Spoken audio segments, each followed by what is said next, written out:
ओम शांति। 28 अप्रैल 2025 की मुरली का विश्लेषण एवं विशेष पुरुषार्थ बिंदु। मुरली की भूमिका, स्वच्छ बुद्धि द्वारा आत्मा की सच्ची उड़ान। आज की मुरली बाबा के मधुर बोलों में बच्चों को आत्मिक शुद्धता, बुद्धि की निर्विकारता और परमात्मा की संबंध की अखंड स्मृति का गहन पाठ पढ़ाती है।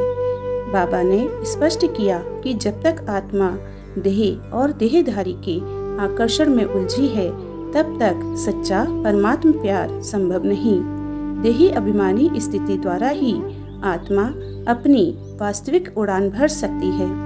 यह मुरली हमें याद दिलाती है कि देहधारी से प्रीत पतन का कारण है और एक बाप से अखंड प्रीत ही उद्धार का मार्ग है। मुरली की गहरी व्याख्या। पहला, बुद्धि की स्वच्छता, देही अभिमानी स्थिति की कुंजी। स्वच्छ बुद्धि वह है जिसमें केवल एक बाप का स्नेह और संबंध भरा हो। जब बुद्धि शरीरों, संबंधों, वस्तुओं या परिस्थितियों में उलझती है तो वह मैली बन जाती है। स्वच्छ बुद्धि निर्मल जल के समान सहज ही सत्य को धारण कर लेती है। गहन समझ। जहाँ देहधारी का आकर्षण है वहाँ परमात्मा के प्रति प्रेम कभी संपूर्ण नहीं हो सकता। स्वच्छ बुद्धि वह दर्पण है जिसमें स्वयं परमात्मा का स्वरूप झलकने लगता है। दूसरा, सच्चा संबंध केवल एक बाबा से। सच्चा प्रेम वह है जो अविनाशी आत्मा का अविनाशी परमात्मा के प्रति हो।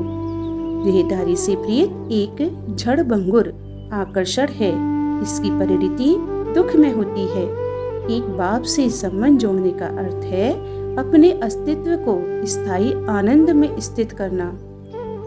गहन संकेत। जहाँ बुद्धि भटकी वहाँ हृदय टूटा। अतः बुद्धि को हर समय बाप दादा में संलग्न रखने का अभ्यास आवश्यक है। तीसरा, योग और ज्ञान दोनों पंखों से उड़ान। ज्ञान आत्मा को पहचान कराता है, योग आत्मा को परमात्मा से जोड़ता है।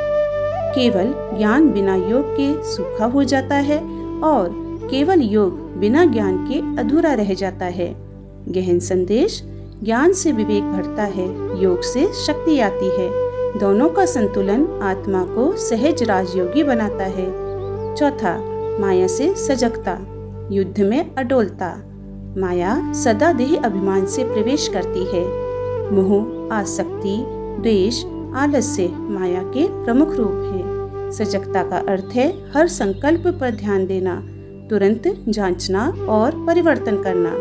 गहन अनुभूति। माया का कोई भी रूप आत्मा को नीचे गिराने का प्रयास करता है। जो सजग है वही विजयी है, जो लापरवाह है वह हारता है। विशेष पुरुषार्थ बिंदु, आत्म उत्थान के सूत्र। पहला, रोजाना गहन स्वचिंतन करें। मैं कौन हूँ? मेरा संबंध किससे है? इस आत्म जागृति से गहराई से स्थित हूँ। दूसरा, बुद्धि की चेकिंग करें। दिन में 4-5 बार रुककर जांचें, क्या बुद्धि एक बाप में लवलीन है या बिखरी हुई है।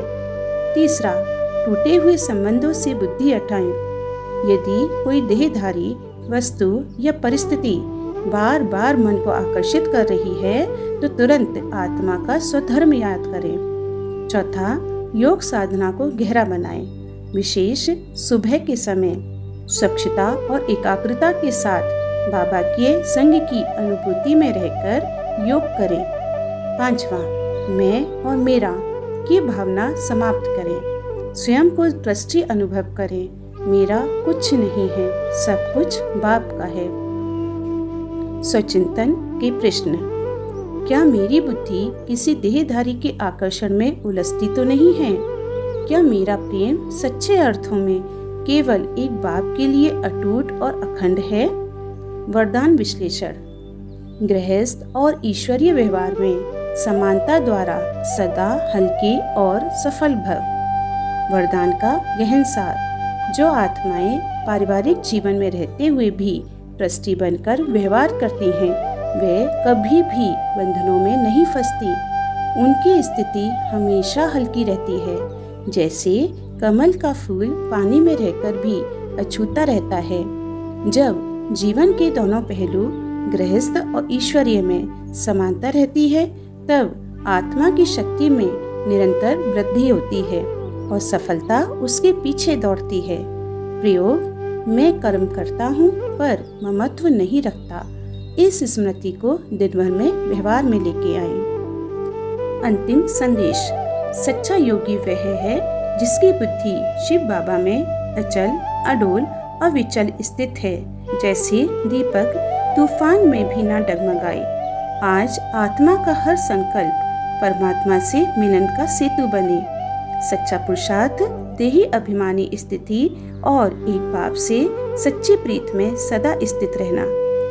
अच्छा, ओम शांति।